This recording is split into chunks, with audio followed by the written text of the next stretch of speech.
Wendy. Hi, Wendy. Eureka, Dorothy. Hey, Hello, hello. can you hear me? Hello. Can you say Yes, something, Eureka? Because I'm yes, testing. yes. I Okay. can see you. I can hear you. Okay, Hello. good. Hi.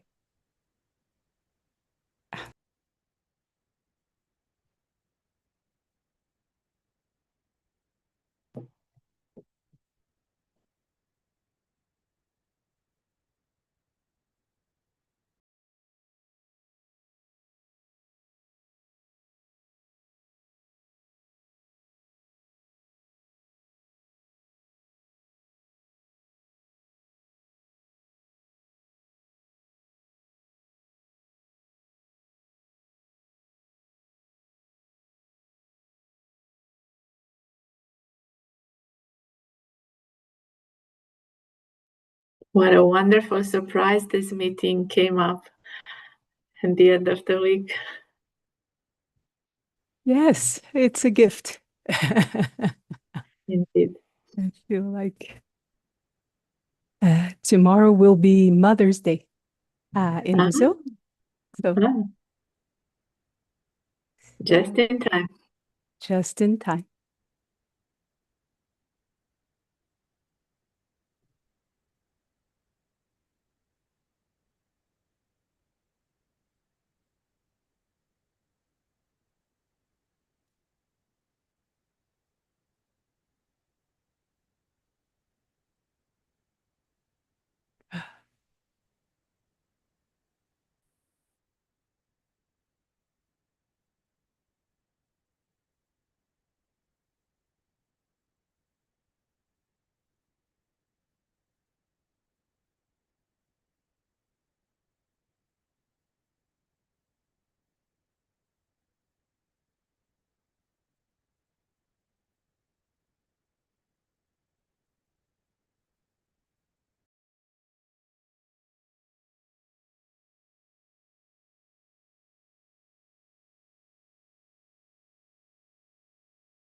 baksam hani Türkçe yayını aşağı. Dünya Ay, sembolü. ya bak.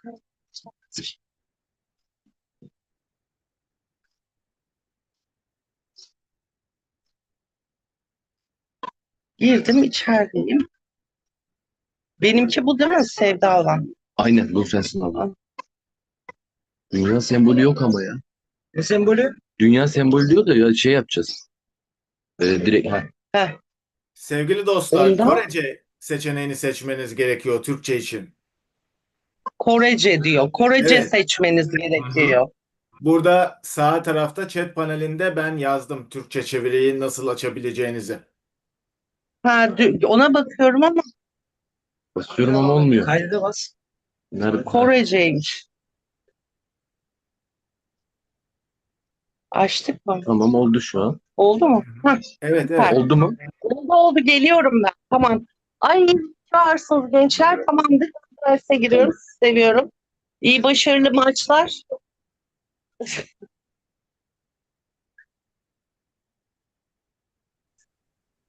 Marie, can you tell me when the translation app comes on? Because I don't see it. Yeah, I haven't started it yet. Ah, okay. I put all the names though. Yes, I saw that in the chat. Thank you, Marie. Who is there for German? Is it Chita? I think Robert should be coming. Robert. Okay. I I saw hope. him joining. Hi, James. Hi I'm there. here. I'm here. Hi, I'm here. hi. Hello, James. Kumoyun, you now look like a Mexican bandit. Yes, I do.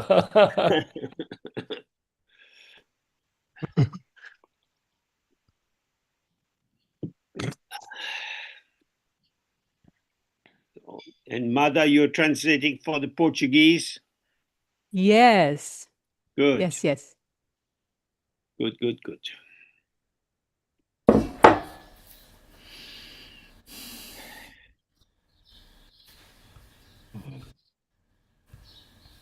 We're all a little bit early. So we have Robert for the German and Mustafa for the Turkish. And Juan, are you doing the Spanish? Yeah, Super. I'm here. Wonderful.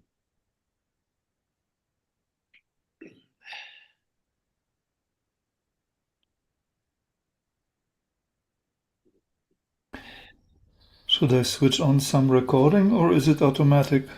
No, I think we need somebody to put that little global thing at the bottom up. Yeah.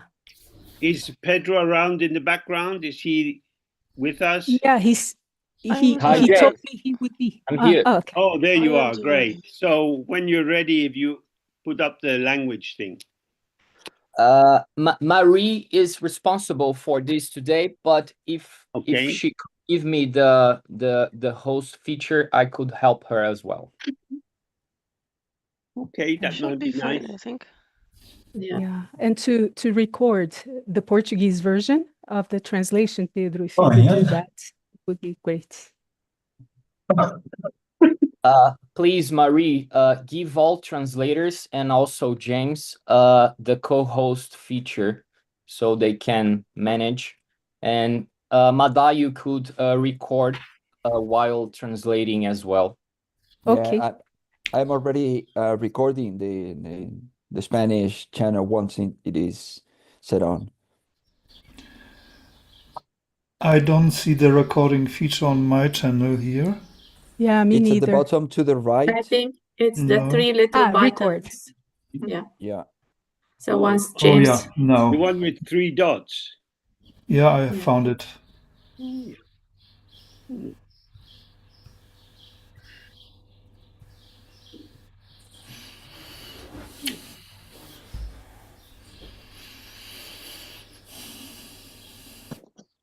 Hello, how can I choose language, please? I can start the translation now. Okay. Should I do that? Okay, and we can record. Dacă sunt participanți în limba română, aceea va fi găsită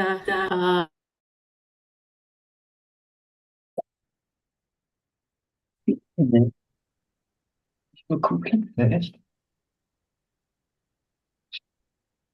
I still don't see the language plan because I have to lock on to one person. It's usually a little globe, and then it has a list of languages. It's under the more if you press the three dots. I press that. Oh, yes, there it is. Quite right. I am blind. So I will follow the German again.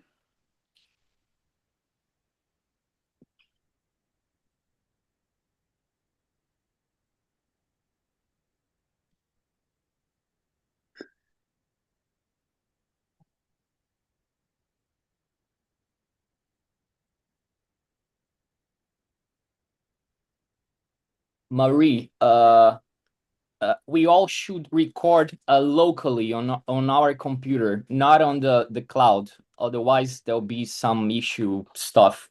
So if you don't mind, you could stop the recording online, and each one of us can start the recording on our computer again, please. Okay.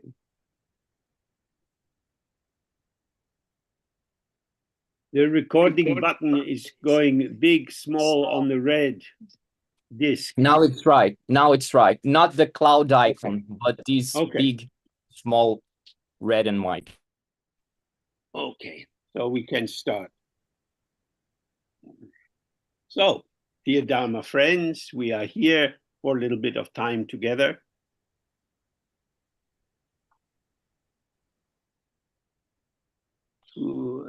Particularly to look at how our Dharma study and practice can help us to feel stable inside in a world full of turbulence.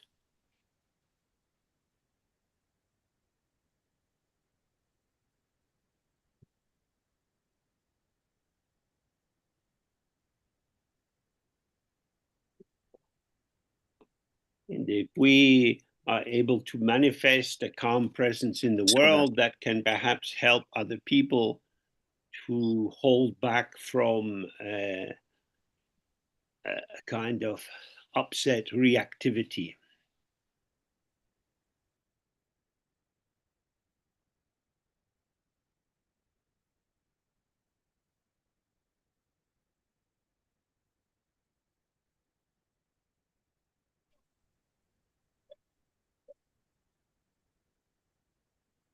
Our basic orientation is towards the whole.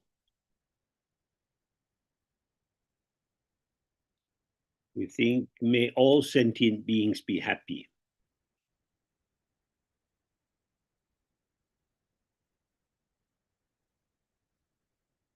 Means all sentient beings without any difference according to their qualities as we perceive them.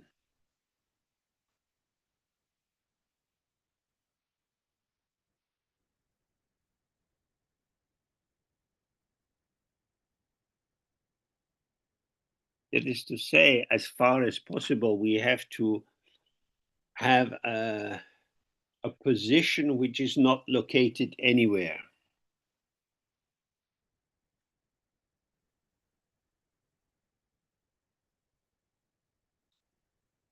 So in the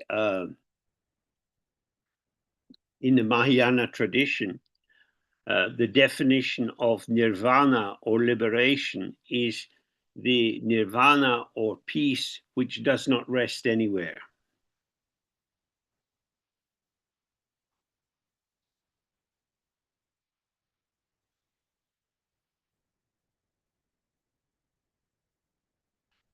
As soon as you take up a position anywhere, you have something in front of you, something behind you, on the left and the right, and so on.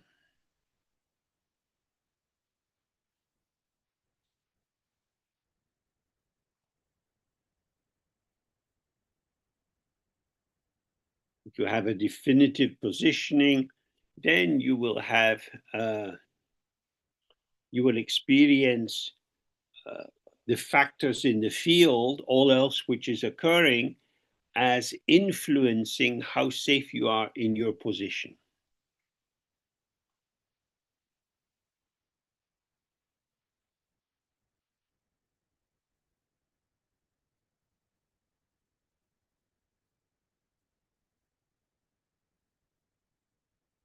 This is me. I am here. I like the people who make it easy for me to feel safe here where I am.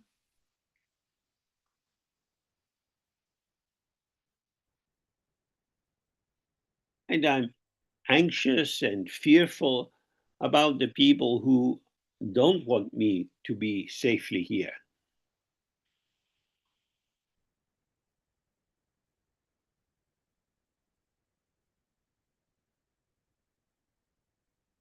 It is our ego self, our sense of being someone, somewhere, which is pulled into friends and enemies.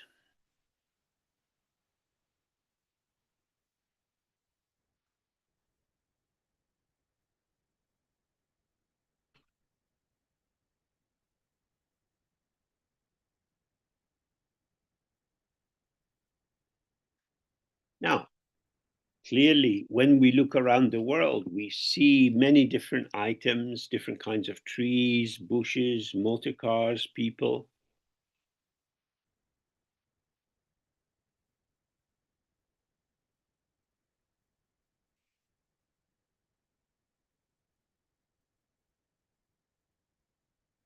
And according to our history and our likes and dislikes, we have preferences.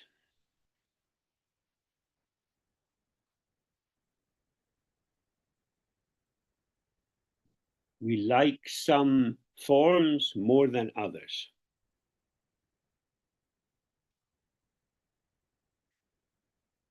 And that very easily tricks us into imagining that the things that we like have more inherent value than the things we don't like.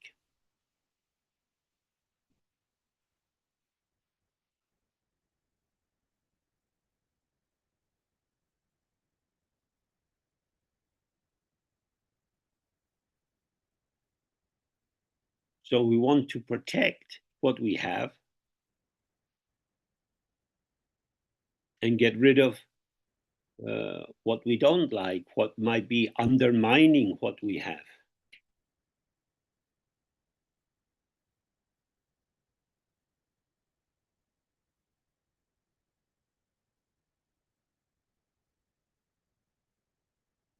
We don't have to be very dogmatic or bigoted or prejudiced for this to arise.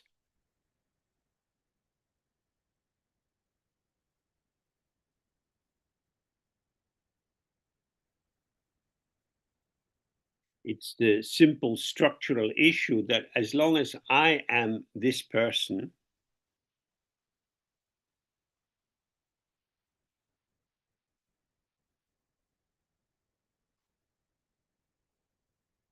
some things will resonate with me more than others.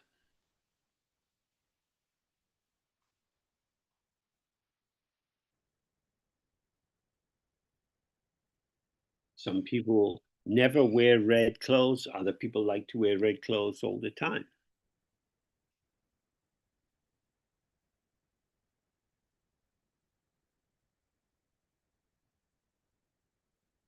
In that way, the world is invested with meanings which seem to be out there, inherent in the different objects we encounter.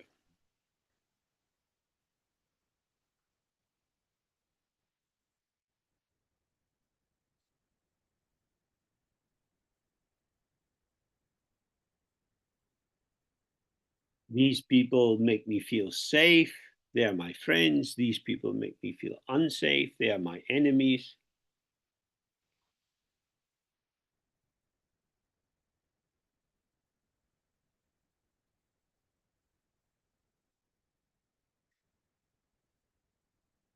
Now, of course, when we remember the Dharma that many of you have studied for many years, we realize that this strong sense of being a separate ego entity is false. It has no basis in the actual.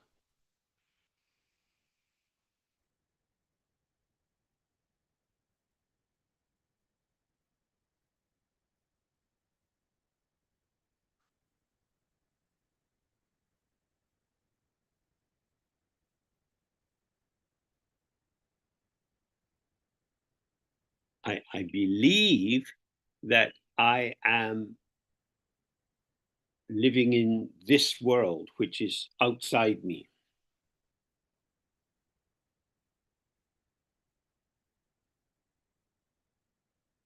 But in fact, I'm living in my world.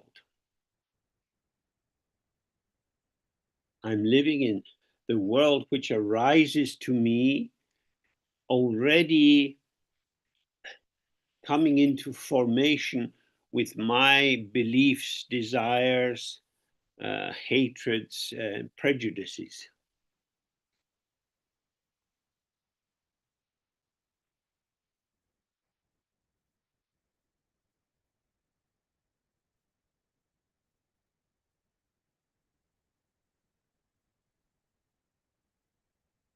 Although modern science is striving to find a kind of objective truth for different situations, a truth which can be proven again and again by repeating the experiment.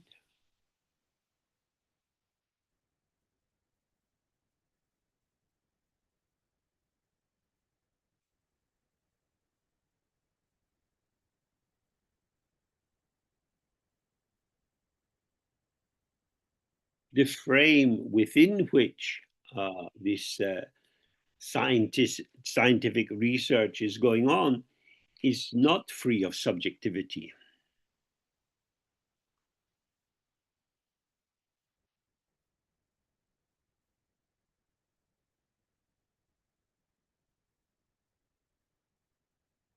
Governments fund a great deal of research.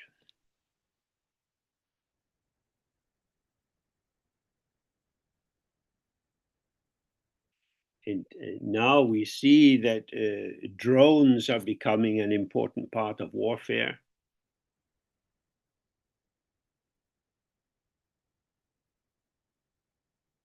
We have to make drones,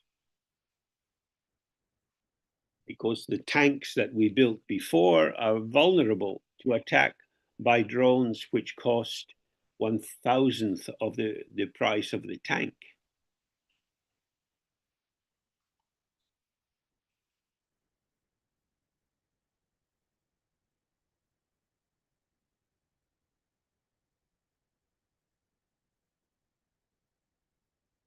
Because the governments feel fear of war in the future, the research is directed towards defense rather than the development of new levels of antibiotics, for example.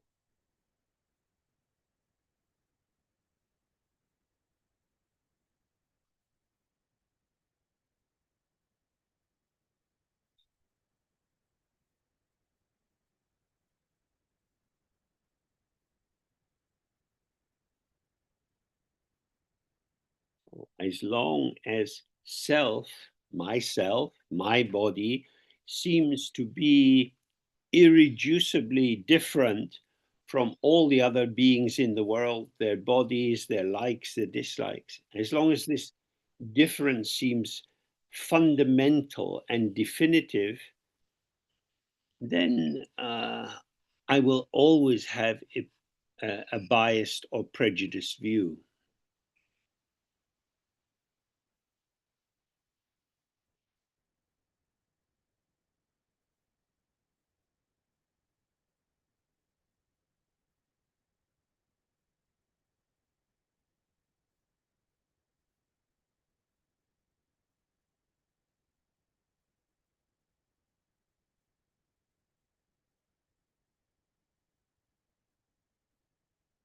we are lucky because there are many kinds of information we can get on the internet which are very annoying and upsetting.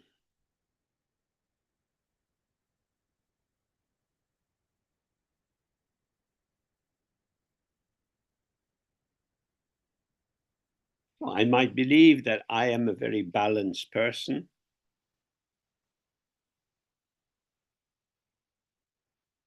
And I truly believe, may all beings be happy.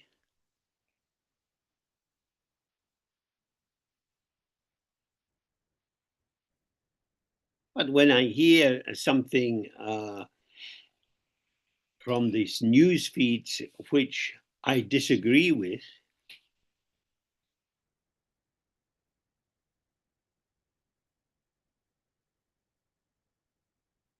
then the thought arises very easily, these people are idiots.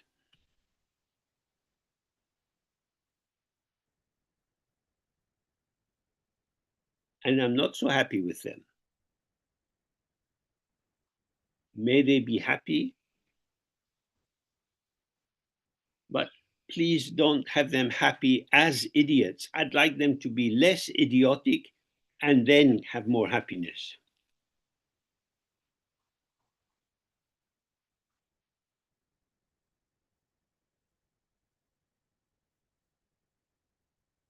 Because we seem to have some presidents of very big, powerful countries who are clearly idiots.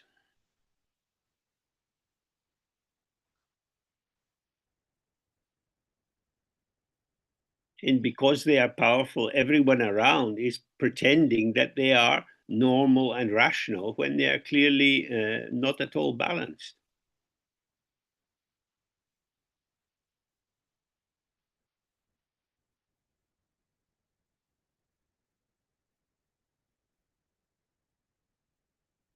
If I criticize the crazy boss, I'm going to lose my job. So I want my job, I want my money, my boss is great.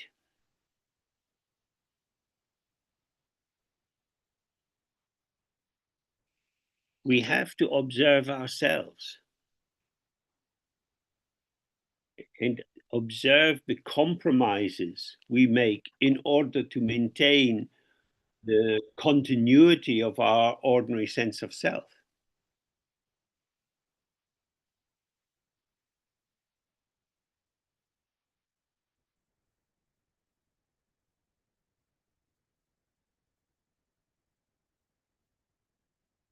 If we keep noticing limitations in our position, then we have a lot to do.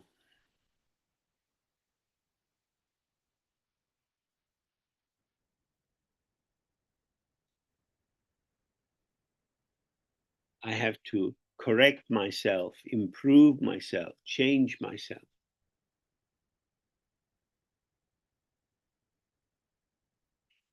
But each new situation that arises somehow stirs this pond of myself so that old karmic tendencies rise to the top like old leaves.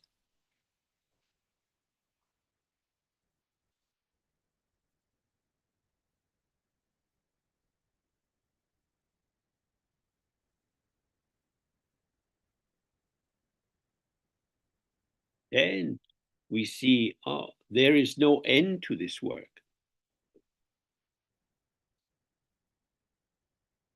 There is no end to samsara. Or at least there is no end to samsara for those who remain embedded in a dualistic view of the world.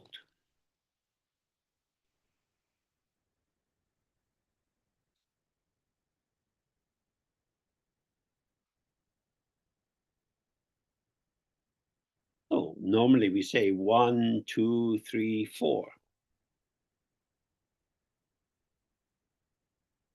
I am one. In fact, perhaps I am number one. Oh, that's nice. But what about you? You're number 2. One comes first. So as long as you know that you are number 2, that's okay. So in that way, I, as number 1, I am the subject.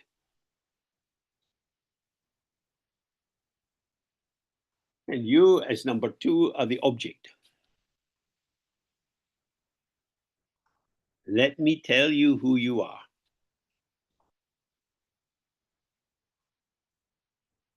Don't worry, don't worry. I'm a nice guy. I will tell you the truth.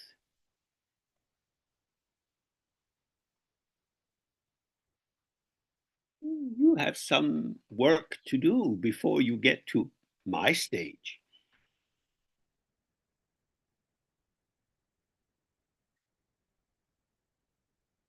This is very common in duality. Because there is me, just one person, and all these other human beings, and cows and cats and dogs.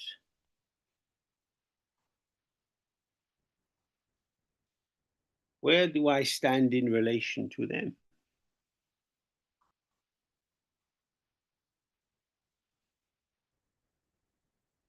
I don't want them on top of me. I think I should be on top of them. I start with me. I pull in my friends. And I push out my enemies. All the great dictators alive in the world at the moment do exactly that.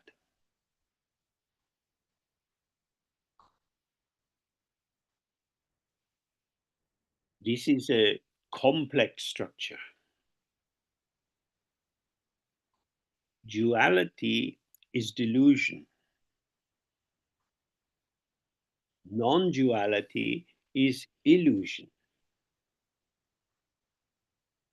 We have appearances,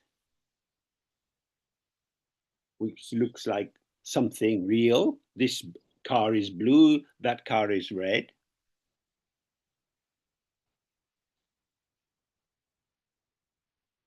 They are not the same, although they are the same make of car.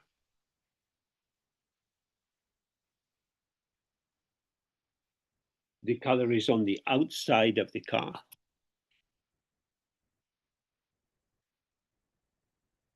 Inside the seats, the engine are the same.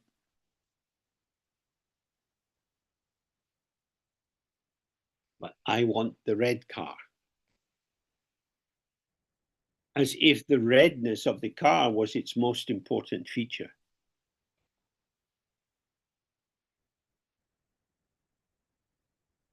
I like this person because I like the shape of their body or the tone of their voice.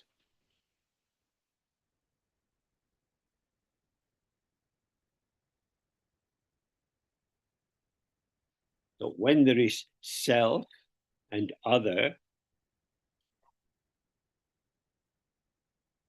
we try to maintain the position of the subject, the one who speaks, who defines, who names.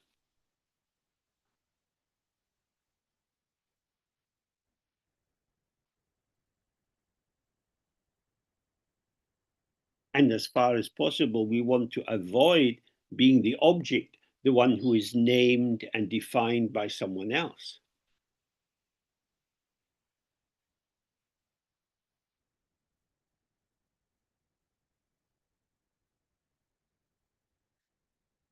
Oh, within duality, power becomes very, very important. We have this familiar list of the 8 worldly concerns.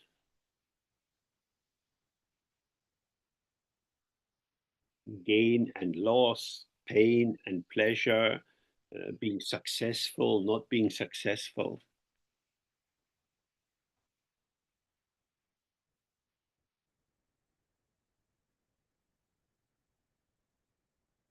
If it's one thing, it's not the other. It's either this or that. But when we start to see that there is an absence of inherent defining truth in any appearance,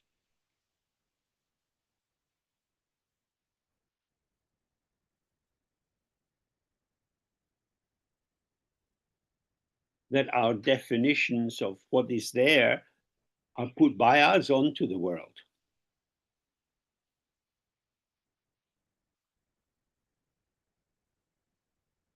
And so, according to the language we speak, the amount of education we've had, and so on, we will name things in different ways.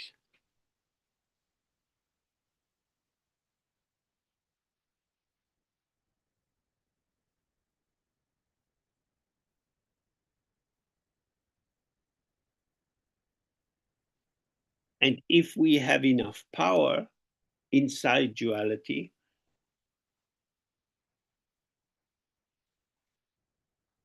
then we can see that those who disagree with us are in the wrong.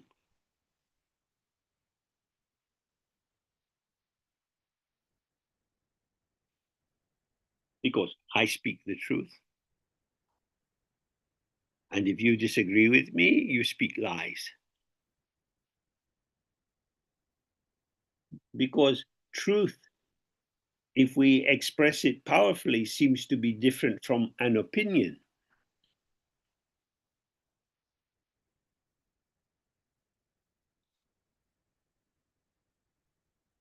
We see this, that there are many places in the world where minorities are seen as troublemakers.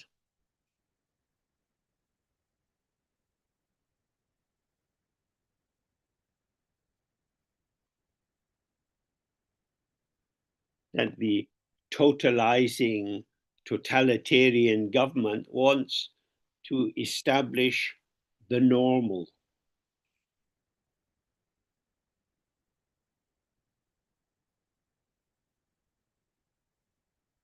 So that could be being a white person, having a white or pink skin is normal.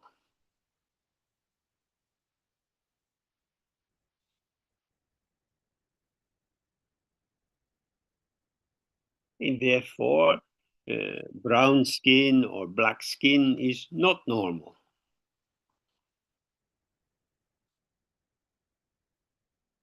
These are the definitions of power. There's nothing inherently superior in the color of anyone's skin.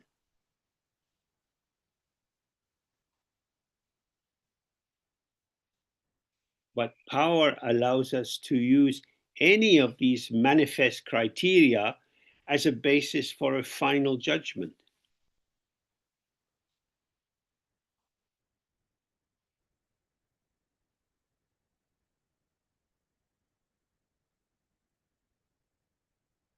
If you support me, you are a good person.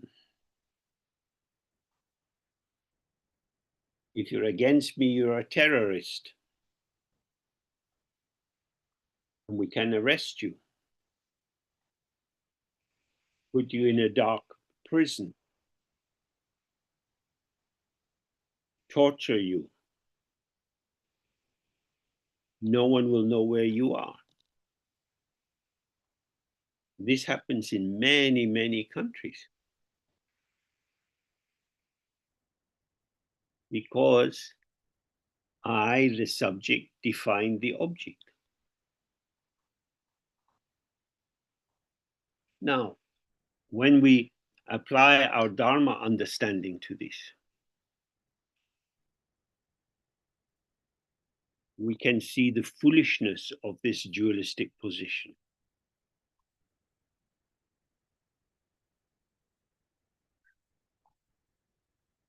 Say, we go back to our dear friend, the Heart Sutra.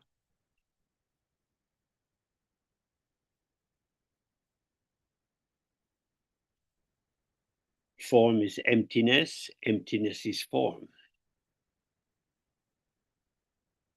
Then we say pink skin is emptiness, emptiness is pink skin.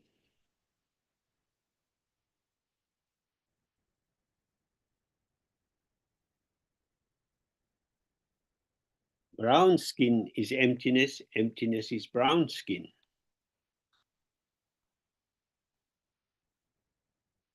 Black skin is emptiness, emptiness is black skin.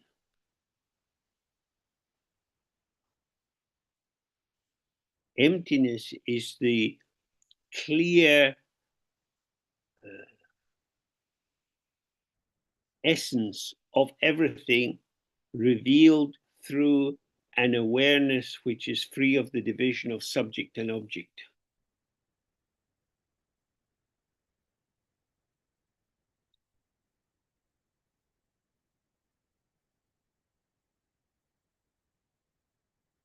So in the periods of slavery and extreme racism,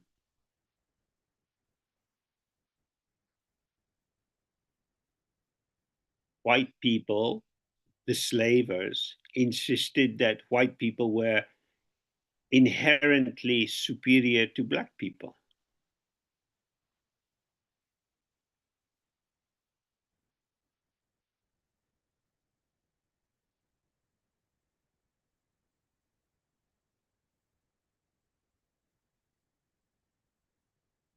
And on the basis of this belief, they created a false hierarchy based on skin color.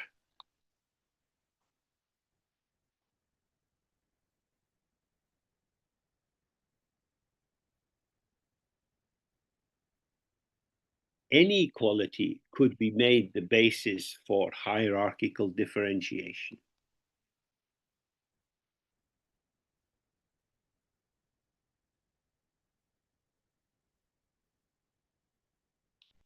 Maybe you like people with small feet. You see their small feet in some nice shoes.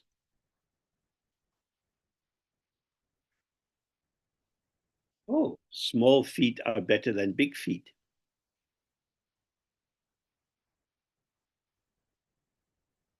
I think from today, all people with small feet should get a gift from the government of 10,000 euros.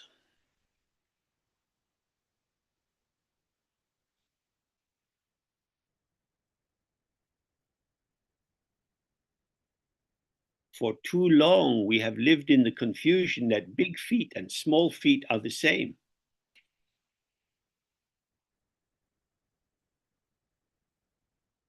Now we have wakened up. Now we are enlightened. Small feet are good, big feet are bad.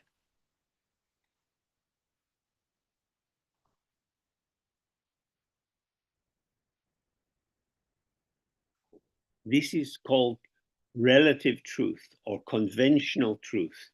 It is a false statement which appears to be true because we believe in it.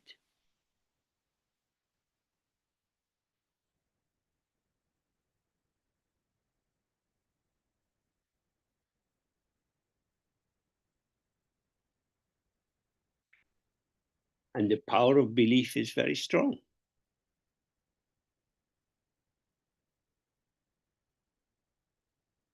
I believe it is true, therefore it is true. It's much easier to see the false beliefs of other people than to examine our own beliefs and see whether they are actually true or false.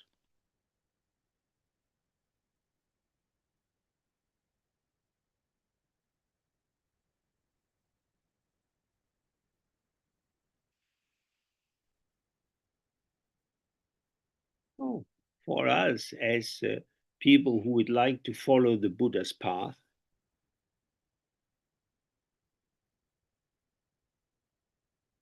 it's very important to get to know our own prejudice.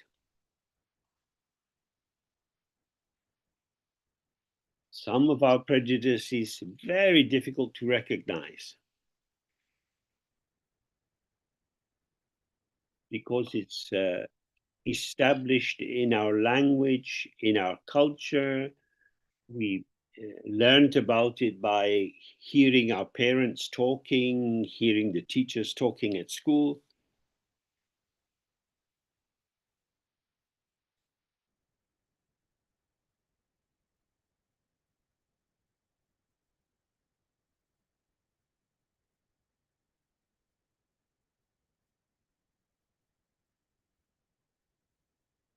We believe it.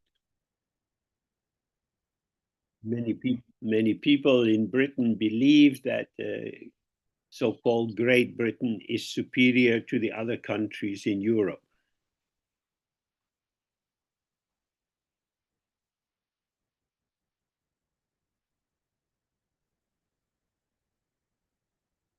That's why we had to leave Europe, to avoid contamination by these inferior people.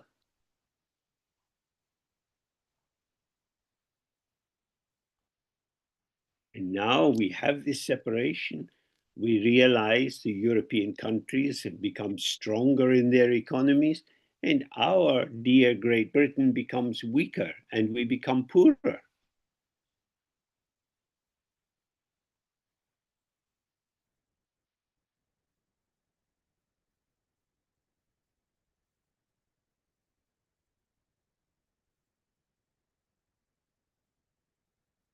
But we didn't make a mistake. Better our noble poverty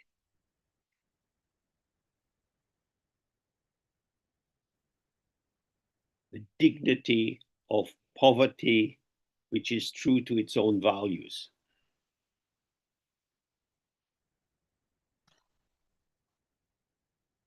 This is when you see this is how your politicians behave, how your boss at work behaves, how you also behave in some ways. You see, oh, belief is a kind of blindness.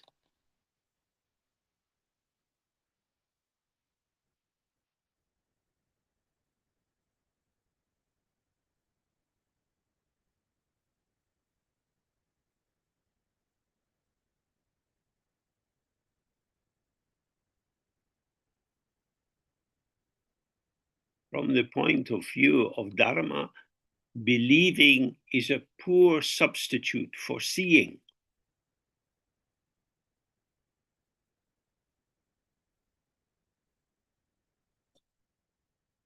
When I see, it means the light of the world comes into my eyes, the sound of the world comes into my ears, and I receive a reasonable sense of how things are.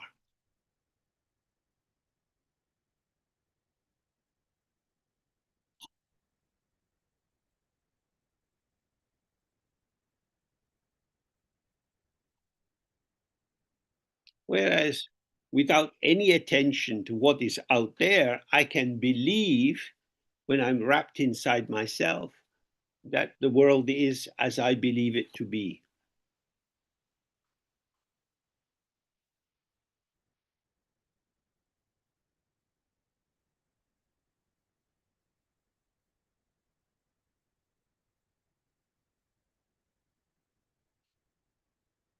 Some people believe that climate change is very dangerous, other people don't.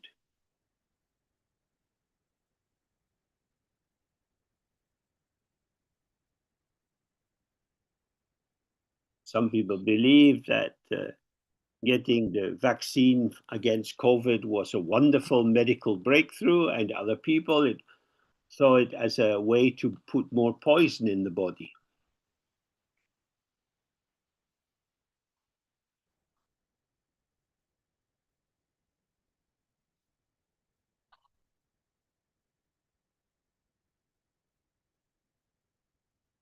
So I can believe that a red car is better than a blue car.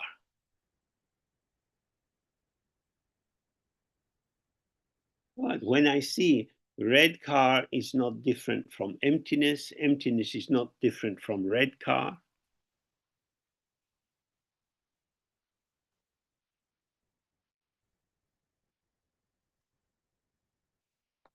And the blue car is not different from emptiness. Emptiness is not different from a blue car.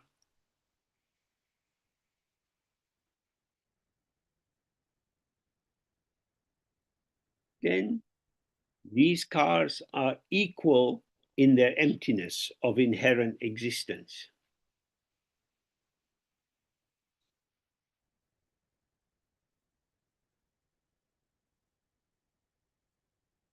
And the qualities that I perceive in the car are the qualities I impute to the car.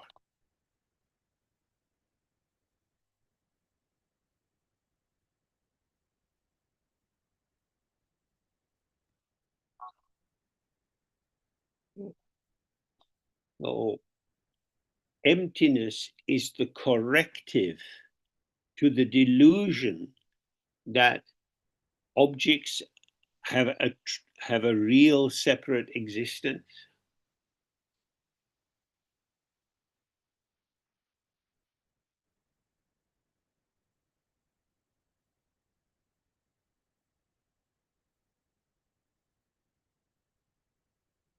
And that I also have a real separate existence.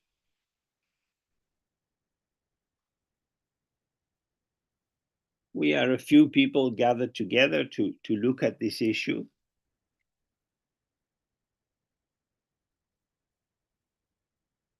Each of you has a body or inhabits a body.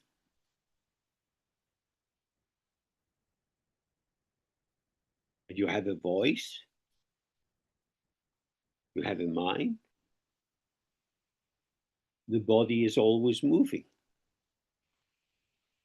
breathing in and out. Even if somebody is lying in bed very peacefully, the blood continues to run through their body.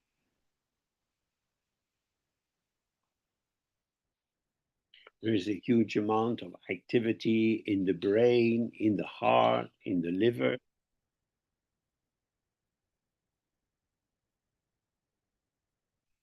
The body, even when it looks still, is movement.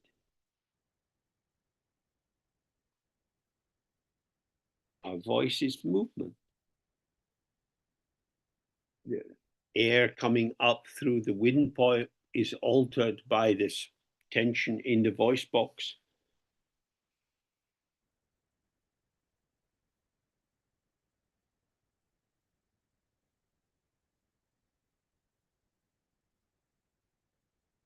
And this gives our particular tone of voice so that we can recognize someone's voice without seeing them.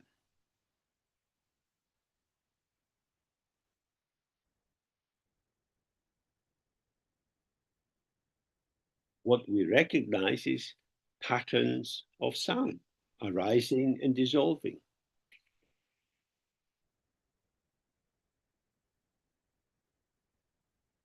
And our mind presents itself to us as a stream of memories, plans, concepts, emotions.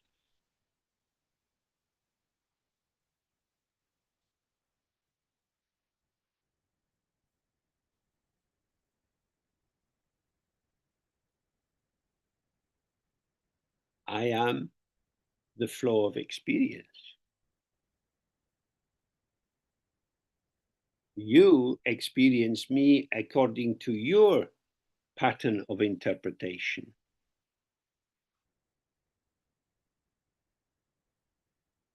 I experience me according to my patterns of interpretation.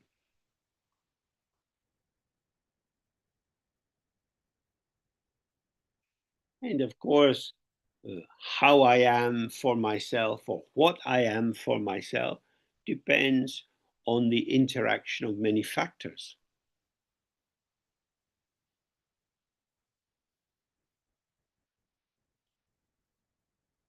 I am not a thing.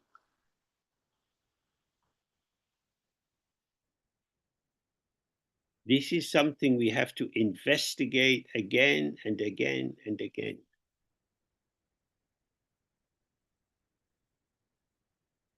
we are very used to the idea of being things.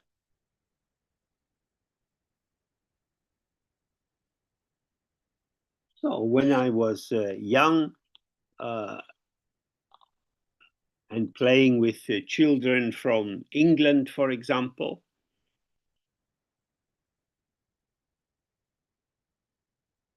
I was from Scotland, and children would say, "Oh, you're Scottish, you're mean."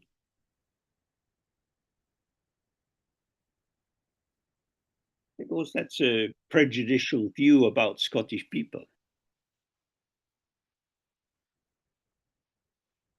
I would feel very angry. You say Scottish people are mean and selfish.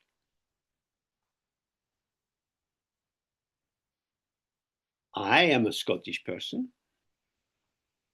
I am not mean and selfish. You are a liar. So I was defending something, the honor of my nation,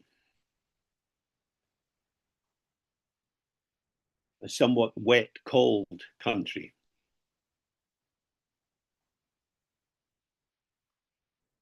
It's so easy to be pulled into defending something which you wouldn't want to defend.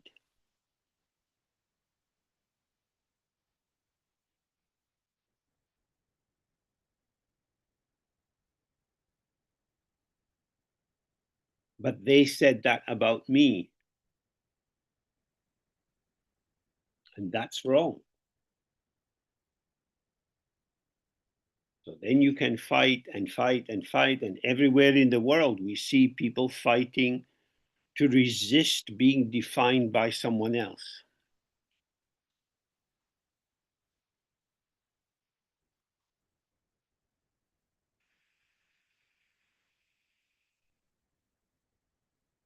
But I am not a thing. James is not other than emptiness. Emptiness is not other than James.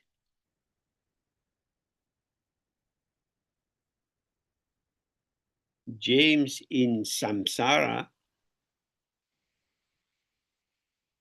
is not lacking emptiness. Happy James has not more emptiness than sad James.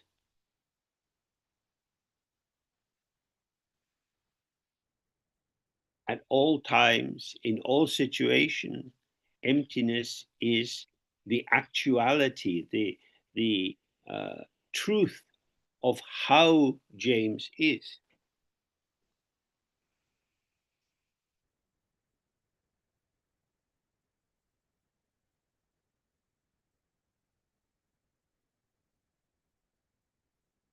I can be happy, sad, anxious, despairing.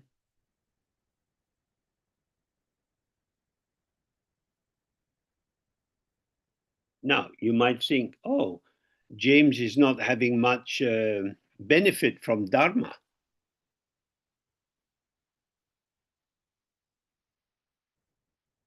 Now we hear him saying he is anxious and depressed. He's probably confused as well.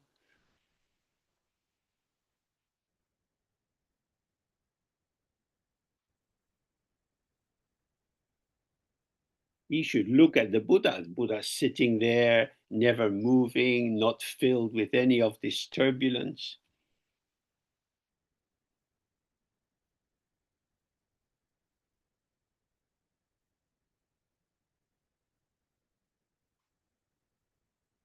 But if you want to cook something tasty, you need at least salt and pepper. And you could have some chili and herbs, basil, rosemary, thyme.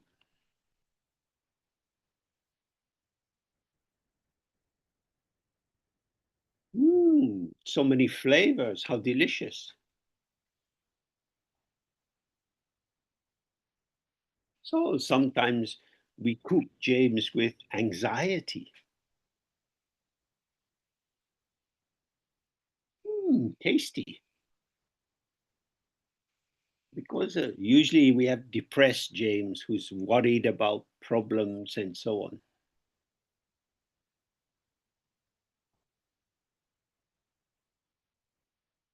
There's a sinking feeling.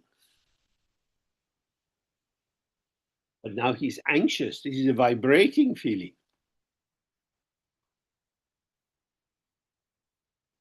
Why can't James just be James? Because James is not a thing. James is a participant in the moving field of experience.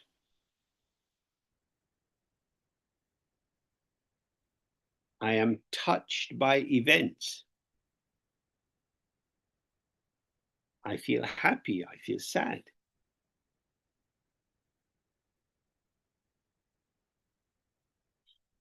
Many different flavors. I am a site of diversity.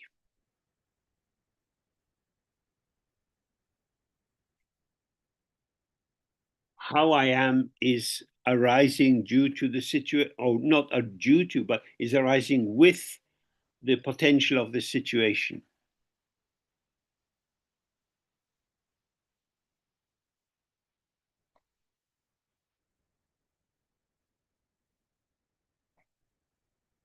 This allows me to respond to different situations in different ways.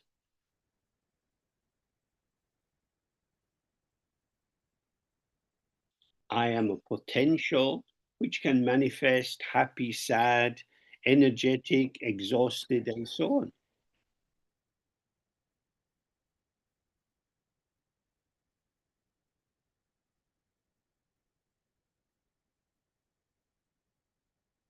If I look for the source of this potential, I can't find any isolate, any individual little Jamesness inside me.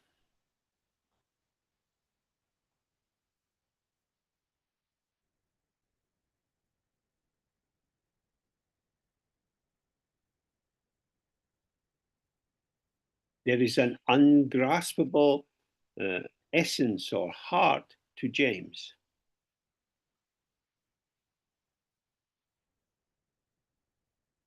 There is no entity there, no thing. James is empty of thingness. And the potential, which can show the different forms of James, his memories, thoughts, plans, and so on, these are arising and vanishing and have no essence of their own.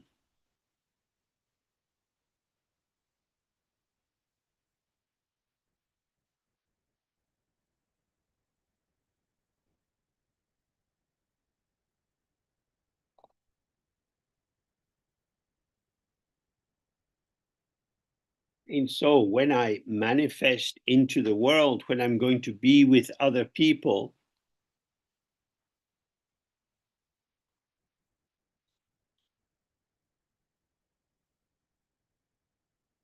I'm influenced by the weather, cold, hot, wet, dry. I'm influenced by whether the things other people talk about interest me or not.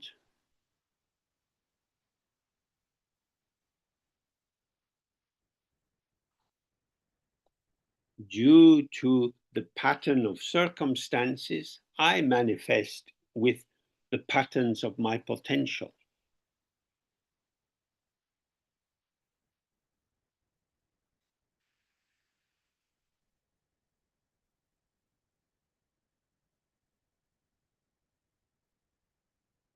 So if somebody says, James, I like you, who do they like? They are telling me about them, not about me.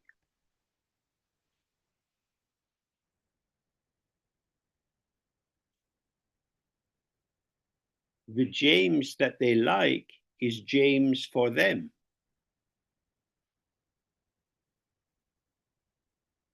That's not necessarily James for me. Your James and my James are not the same.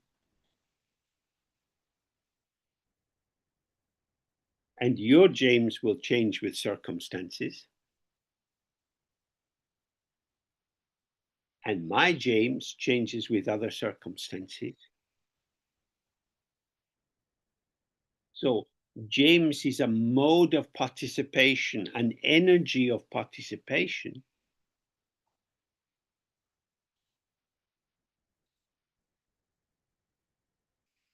So if somebody says, I don't like you, James, you're always talking nonsense, shut up.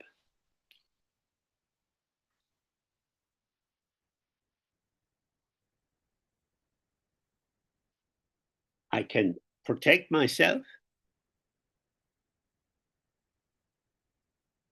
or I can see I don't need to protect myself. What is this self that I should protect? I feel upset because you said that about me.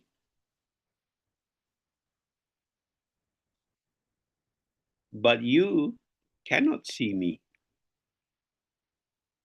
And even I cannot see me. Because there is no essential entity of James inside.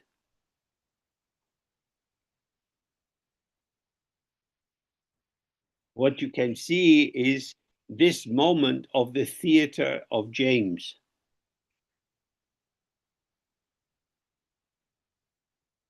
This theater is always showing the same play. The Jamesing of James. Always the same because it's James. Always different because James is always changing. So when people are nice to us and they like us, or they're cruel to us or insult us,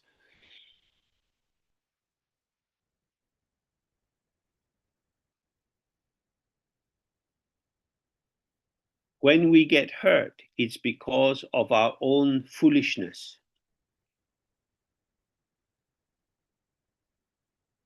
We take their words to be something about us.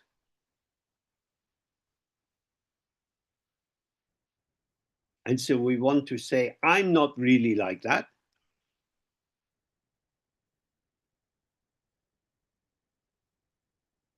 But what am I like? It depends. I can't be defined by me, and I can't be defined by you.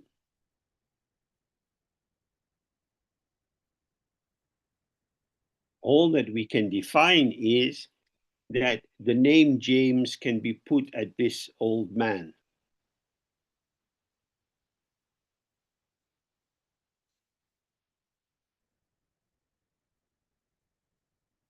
What saying James points to, we don't know.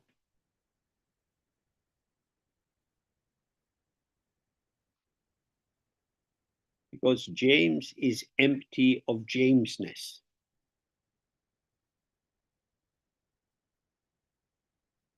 The potential of James to be many different Jameses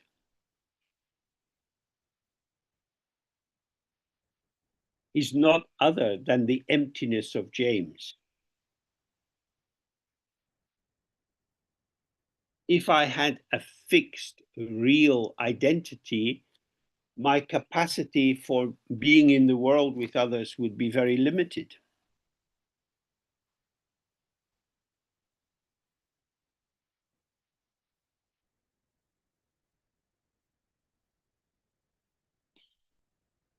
it is because there is no fixed James that I can enjoy the richness of all the possibilities of being James, including being sick, being tired, having cancer, and so on.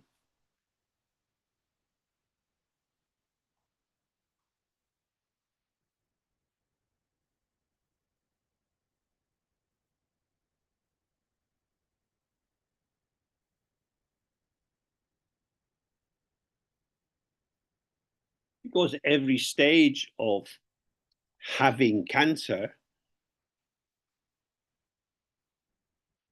was dynamic. I had go to the hospital, I had blood tests.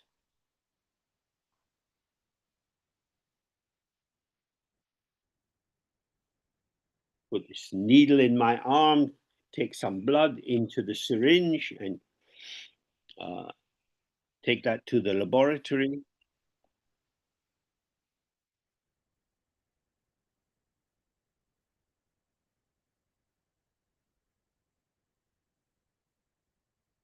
I had the biopsy, so they had to lie down and many different small needles went into my prostate to take samples for the laboratory.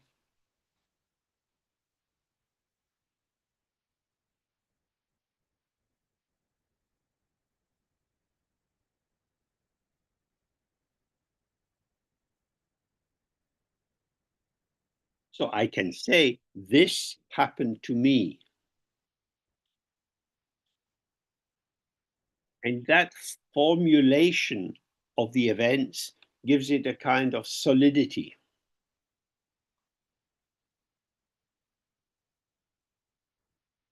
But what it's actually describing is moments of interaction.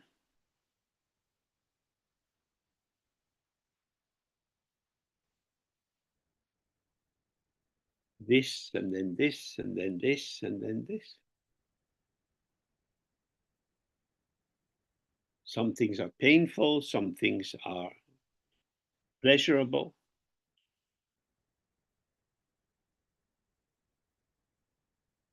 Observing again and again in the course of one day how many different aspects of this potential arise.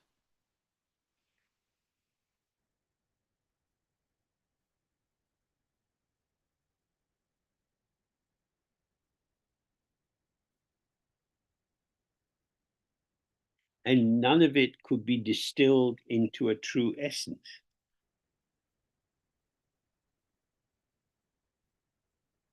I am an energy of participation and not a thing. You are an energy of participation and not a thing. As are all the birds, all the fish, all the animals.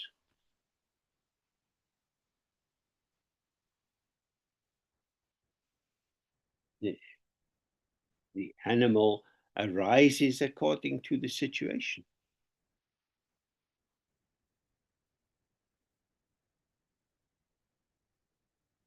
How the animals are treated depends on what people like.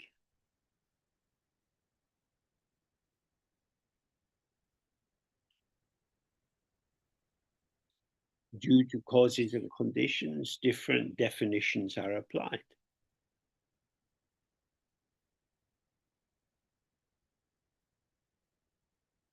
So if my true nature is emptiness,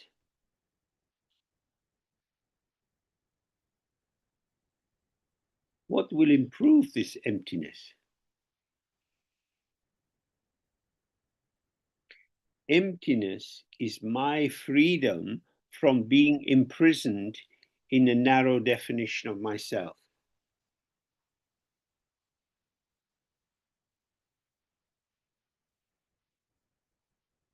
When Tibet was invaded,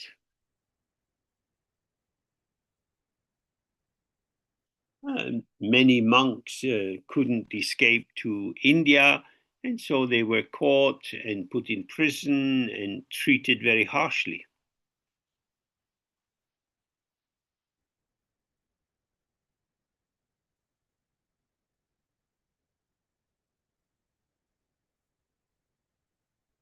And at that time, it was very, there was a lot of denunciation in the Chinese legal system and government system, telling the people, you are bad, you are an enemy of the people, you need to be punished, you don't recognize your sins.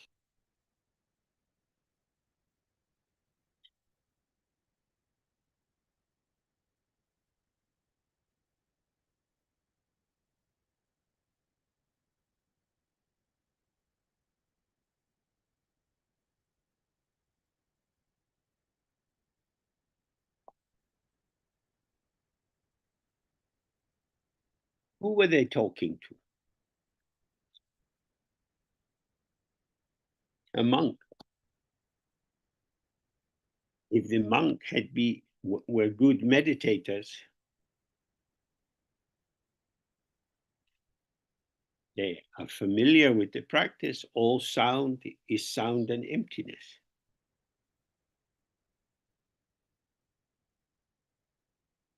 You stupid Tibetans, you monk, you eat the food of the workers, you are a useless, empty mouth living off the people.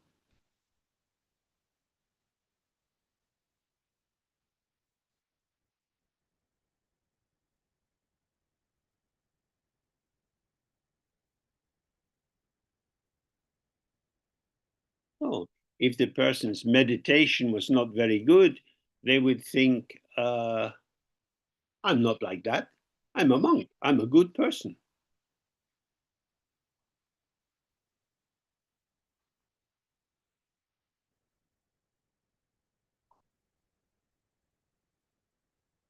But if we have meditation, then we hear all sound is mantra.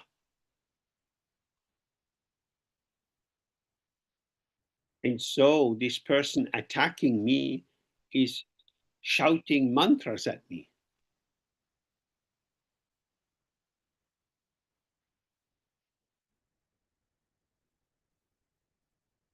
But if we can hear the sound as sound inseparable from emptiness,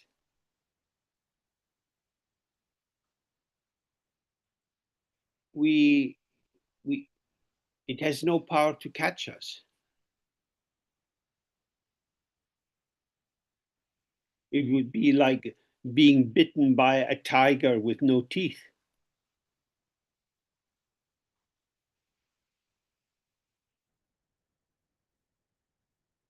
The teeth are put into the mouth of the tiger by our own dualistic belief.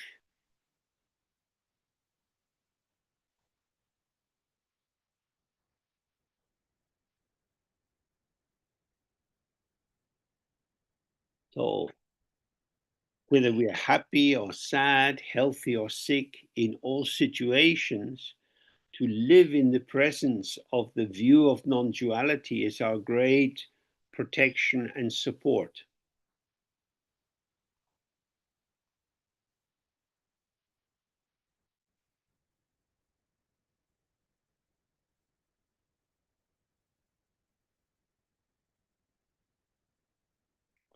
I manifest, I come into the particular formation of myself moment by moment with the environment.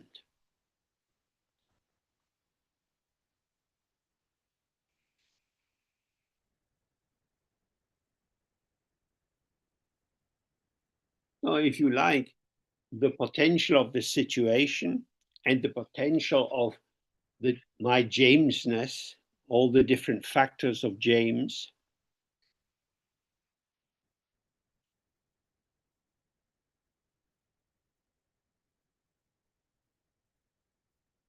these two things come together like a couple having sex.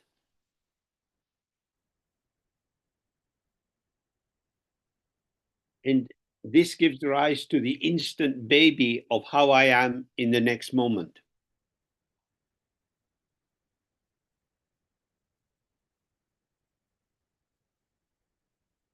That is to say, the pattern of me as I am in this moment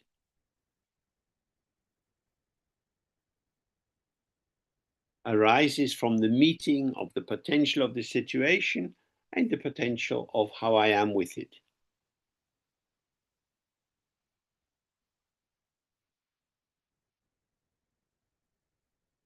And it's not that self and other are two different things.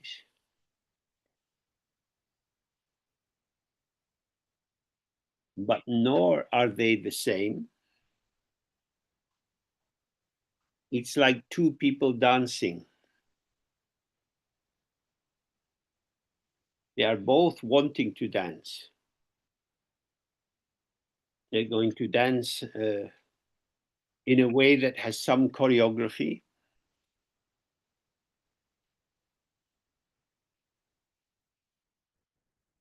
Let's say they're doing a tango.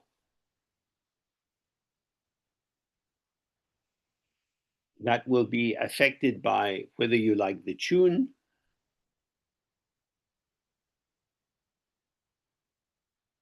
whether you're fresh or tired. But you are both going to dance. You will have more or less harmony as you dance.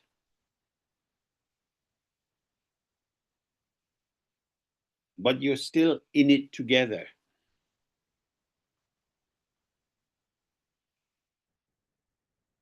The other doesn't vanish, but it can have harmonious vibration, syncopation, or not.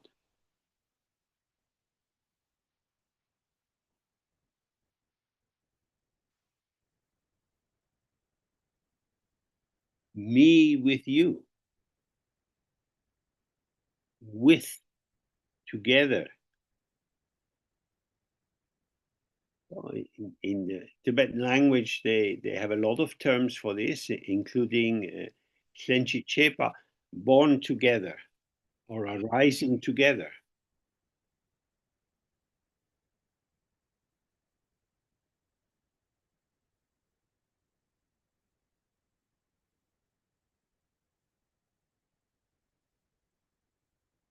So it's not that I am here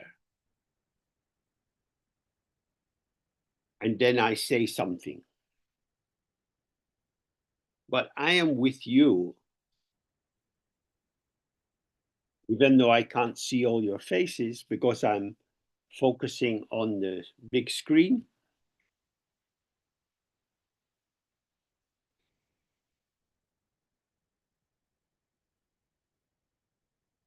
We are in this together.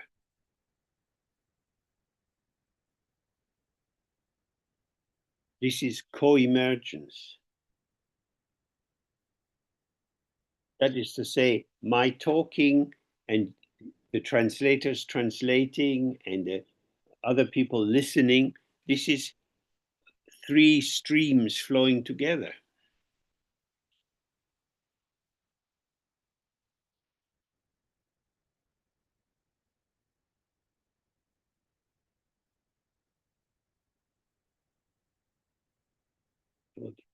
This is a really essential point which illuminates the practices of Tantra and Mahamudra and Dzogchen.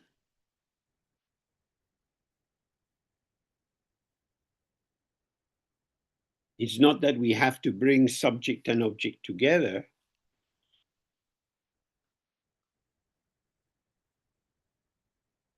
because they are already together. Co-emergence is the nature of the field.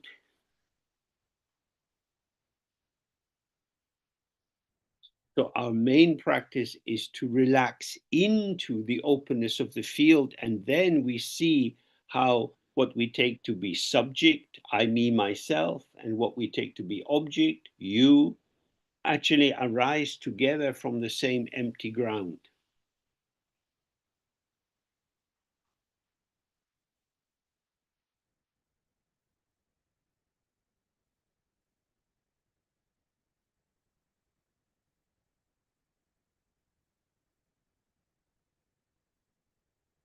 And to see this, we do the Guru Yoga of the White Owl or the short practice of Padmasambhava.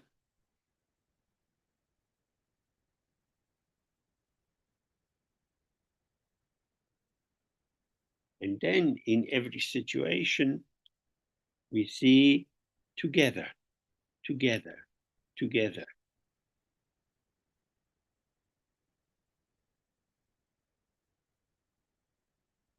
We look out the window, we see the tree blowing in the wind.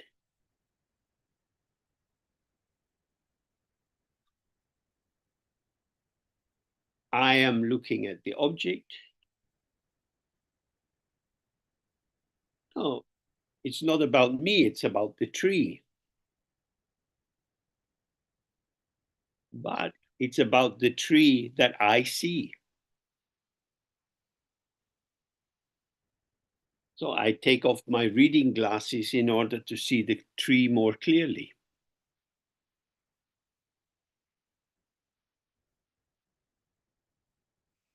And I put on my glasses to see your faces more clearly.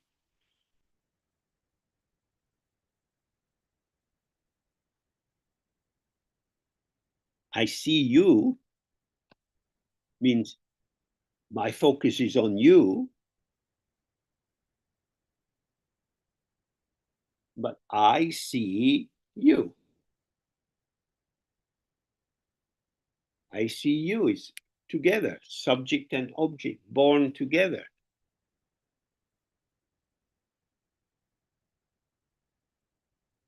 My seeing and the revelation of your face for me arise together.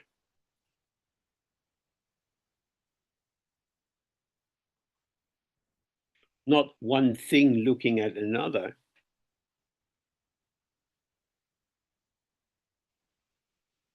So again and again, we return to the source.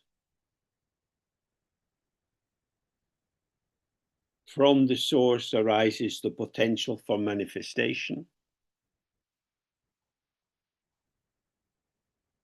And then when we end our little meeting here together, we'll get up and go about our lives.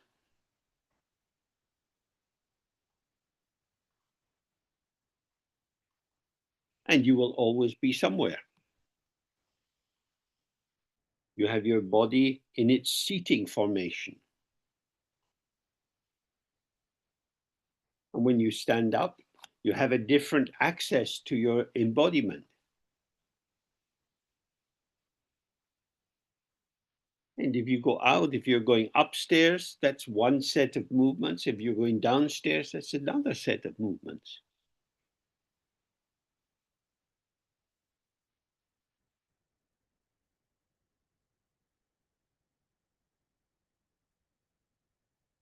I am already in the world with others. This is the basis of the Nirmanakaya. If I see the withness, then this is the illusory manifestation.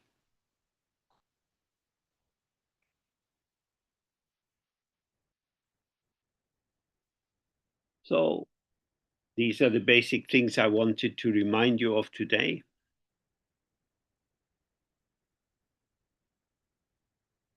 I think there will be many more provocations which can be very annoying to us or give us a false kind of hope.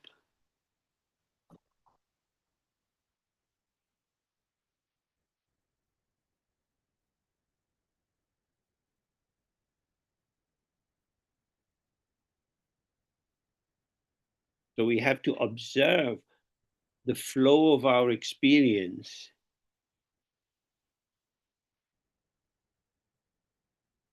and see that it is intrinsically non-dual with emptiness.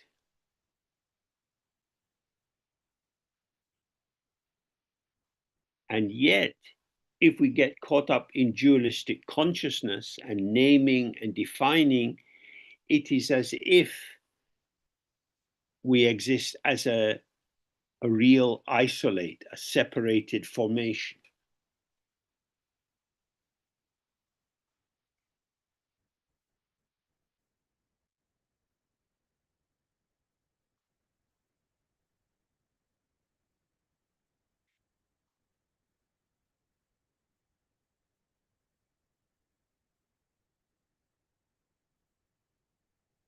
So, due to the exhaustion I experienced, I haven't done much work on Zoom talks.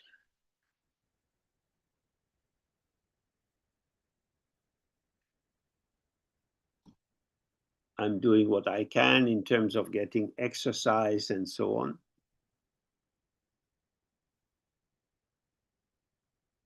So that I can offer you more movement in the world of Dharma.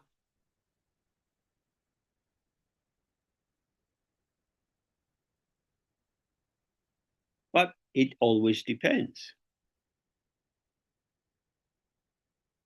It's not something one can just definitely decide on.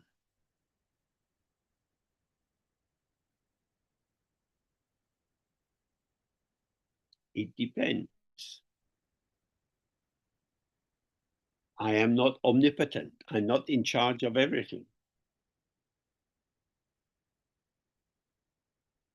But neither am I a slave or somebody locked up inside.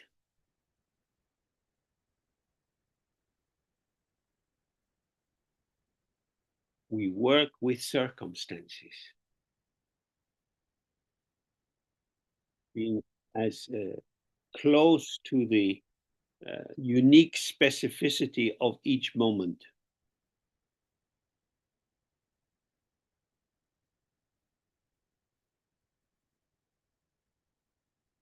So I wish you well with your Dharma practice. And I hope that we'll be able to meet together sometime.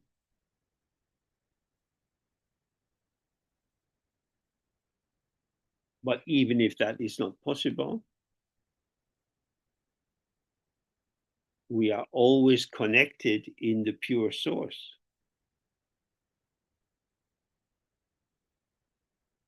In the openness of emptiness, we are always together. This is our fundamental truth. Therefore, we should enjoy this and nurture this.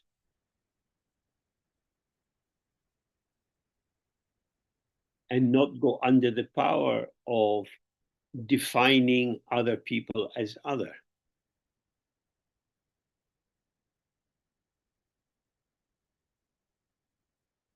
May all beings be happy.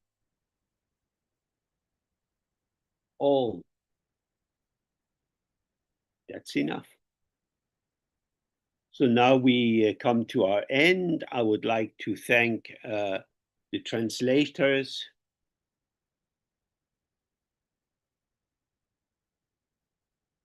Some people are living in countries where access to the internet and so on is freely available. For other people, it's more difficult.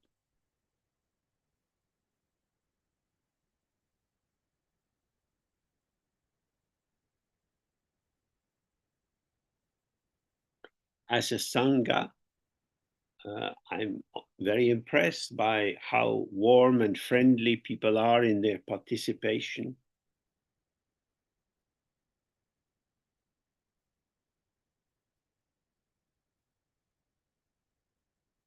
Everyone has something to give. It's very important not to project lots of things onto me.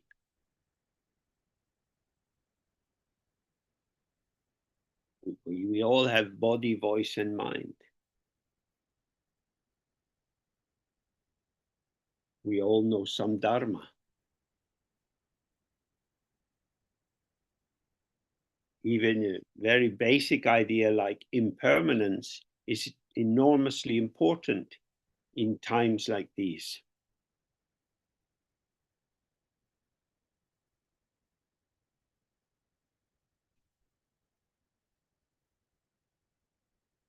So may you be happy, may you be well, and we'll see how life unfolds.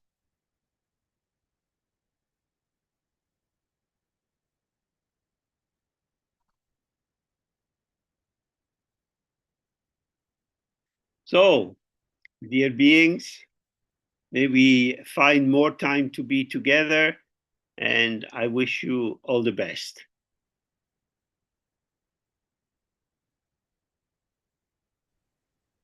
Bye for now.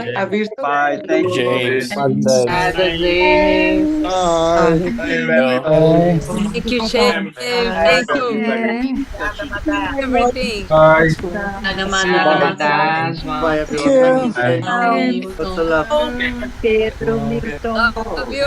Love you all. Obrigada. Gracias. Bye. Obrigada, thank you. Bye bye. Obrigada, Madá. Obrigada, James. Estamos amigos, ¿no es cierto? Sí, sí, estamos Comidinha, comidinha. Tchau, adeus. Goodbye, James. Obrigada, queridos. Thank you. Goodbye, everybody. Thank you. Bye, bye. Javier. Obrigado. Passo de verlo. Thank you. Thank you. Thank you. Good to be together. Bye, everyone. Yo. Es que claro, hay mucha gente Disfrutando. Bye-bye. Enjoying up to the last minute. Bye, bye. Thank you, everyone. Obrigado. Esto lo lleva- Adiós. Bye, bye. Thank you, Marie. Thank you, Marie. Gracias. Ah. Gracias.